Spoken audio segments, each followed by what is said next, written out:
This is the RV Kitchen. We cook, we know things, and we share them with you. Today we're talking about the gray tank and cooking in the kitchen. Tip number 4, get a good sink strainer and keep the solids and the food out of the gray tank.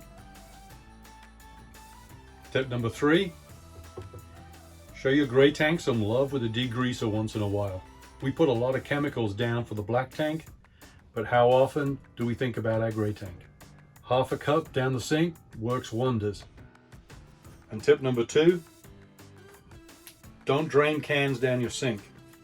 Either use an old stock container or an empty can and then take that to the trash. And tip number 1, get a bacon pig or a screw top jar in the fridge and keep that grease out of the trap. It's liquid gold to cook with. Oink oink. Remember, be safe and enjoy the road less traveled. There we go.